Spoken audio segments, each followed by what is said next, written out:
In this video, I'm going to talk about Hans Holbein's painting The Ambassadors, and I will reveal its occult meaning, in that it shows us the great work of Freemasonry, which is alchemy and Hermeticism.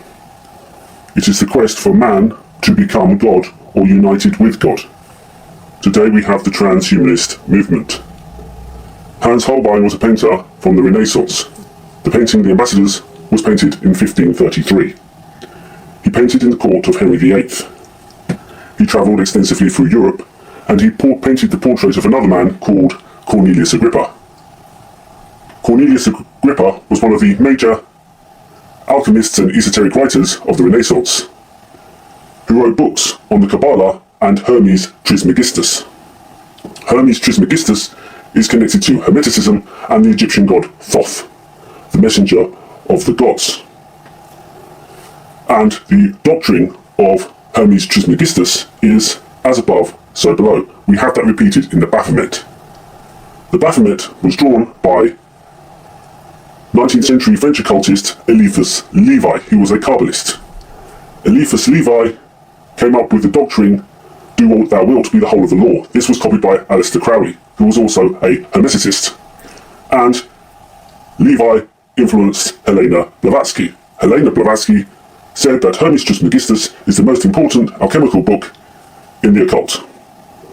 And so we have Holbein's Ambassadors. Let's have a look at the painting. So if we look at the painting, we have two men standing side by side. They represent the two columns of Freemasonry. These two men were Templars. One of them is a bishop, and one of them looks to be like a knight. Now, these men may have been gay. That is another aspect of secret societies. Now, one is a knight and the other one is a bishop, so they're showing the two aspects. One is a spiritual aspect, one is a more manly aspect, okay? So you have the duality. Now, one was aged 25 and the other aged 29. And they were on a visit in England in the court of Henry VIII. The Reformation was actually planned. It was part of a divide and conquer rule, which then led to the Enlightenment. So the power of the church became less. And what it shows you is that the elite throughout Europe, on both the Catholic and the Protestant side, were all worshippers of the Kabbalah and alchemy. That's what this painting shows. And people like Cornelius Agrippa and John Dee, who was then the court magician of Elizabeth. So let's look at this painting. Let's look close up at this painting. And we will see details in this painting. So we have here the celestial objects on the top shelf, and then the bottom is the terrestrial. So we have as above, so below. We have mathematical instruments. Remember that the Freemasons worship people like Euclid and Pythagoras. Pythagoras said everything is number. This is to do with sacred geometry, understanding the language of God. And then we have the terrestrial objects. And if we look here at the terrestrial objects, we will find there is a square and compass of Freemasonry. So you have the compass there and the square there. So again, it's as above, so below. Now we go to the skull. Now the skull represents mortality and vanity. Our life is short, but through secret societies, the great work can be achieved, the alchemy. Behind the skull is a Star of David, or a Seal of Solomon, and it is on a cosmati floor. Remember that Prince Charles was coronated on a cosmati floor in Westminster Abbey that has twin towers. The cosmati floor has the four elements. Again, it is a symbol of alchemy, turning lead into gold. Charles was coronated on the stone of Jacob. People think the stone of Jacob was actually a meteorite. You have Avi Loeb, who's this Harvard scientist who says that intelligence came to Earth via a meteorite. Now from the Jacob stone you have a ladder to heaven, and that's what is the alchemical agenda for man to be God or united with God.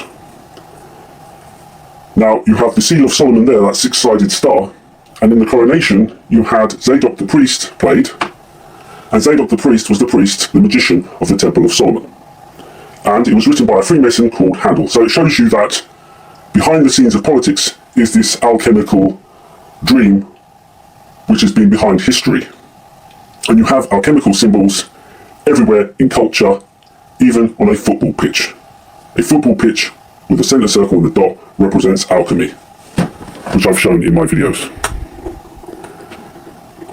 Now, On his medallion you have St. Michael. In England and the UK you have a knight's order called St. Michael and St. George. They are the same character. They slay the serpent, slay sin. What they believe is that they believe in good and evil. They believe in a duality and then a synthesis. We can see that in this painting by Holbein, because if we look at the tablecloth, we will find a swastika and we will find Isis here. This is like the Schweppes logo. It has the two arms of Isis and the crown, similar to the Starbucks logo. And what it represents is a synthesis of duality. Isis is the keystone of the Masonic arch. Boris Johnson described the Queen as the keystone of the arch. The Masonic arch has 69 or 96, a yin and yang number, a synthesis of duality. The Queen died aged 96. So we can see that behind these secret societies is this alchemical quest. Or is it a Luciferian deception? But this idea of Hermeticism and the Kabbalion, and this idea of your thoughts creating reality, comes from Hermeticism.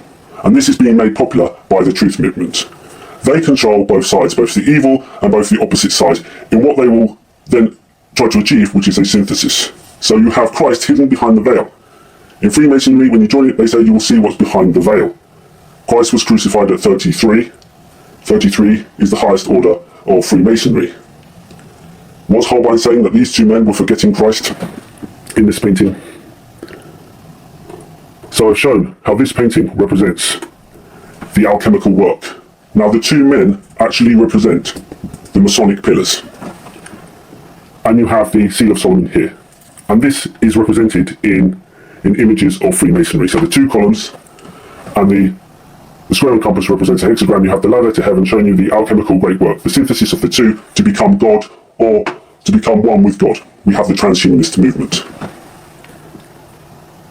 Here we have Holbein's painting of Erasmus.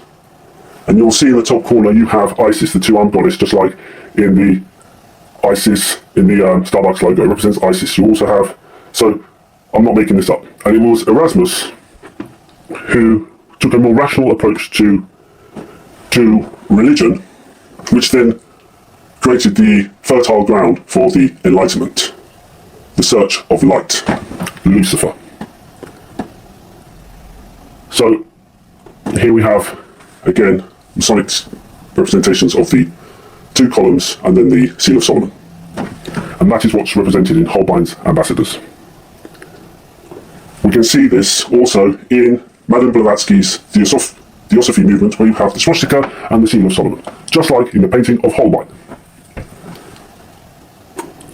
So there we have the Theosophical movement, which has influenced New Age beliefs and the truth movement. And this idea of spiritual union with God through things like meditation, and this idea that one can create one's own reality through the mind. These are all Hermetic beliefs that come from Hermeticism.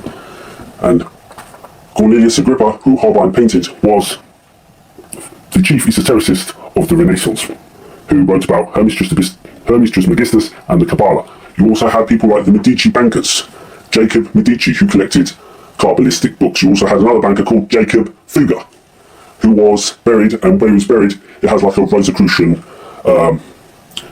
gravestone. And so today you have Jacob Redshield. And this is all about the creation of the great work. Now, what's interesting is that Holbein did etchings which depicted the dance macabre. And it's obvious looking at the ambassadors and who Holbein mixed with, that this dance macabre is also connected to what happened to the crown bug, crown bug. In that we had nurses doing the dance macabre, and Holbein back in the Renaissance depicted the dance macabre in a series of etchings. And so you can see that it is the same occult ritual. Now, Hermes is thought to be the father of Pan. And I've done a video on Picasso, which I'll link, and a Picasso mask appears in the sex ritual of Stanley Kubrick's film Eyes Wide Shut. And Picasso is famous for drawing Pan, and Pan is thought to be the son of Hermes. And sometimes they even think that Pan is Hermes. Now what this relates to is the Bacchanalia, and Pan being the follower of Bacchus. Now the Hellfire Club performed bacchanals in England. And the painter Hogarth was a member of the Hellfire Club. Now, during these Bacchanalias, they do sex magic rituals. And that's why Pan is an important character, and Hermes, is that they use sex magic, as seen with John Dee, to communicate with demonic spirits. Now, are they demonic spirits or other aspects of the mind? And so if your mind creates reality, are other states of consciousness just different states of reality? And we had Holbein also did an etchings called the Alphabet of Death. And you will notice that during the crown bug, each variant was given a letter. So they're using the same occult language that they did in the Renaissance. And let's finish off with a quote from Cornelius Agrippa, who said, in short, Agrippa argued for a synthetic vision of magic whereby the natural world combined with the celestial and divine through Neoplatonic participation, such that ordinarily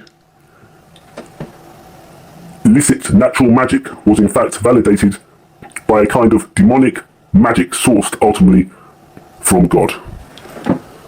So that's what these sex rituals are about. Thank you.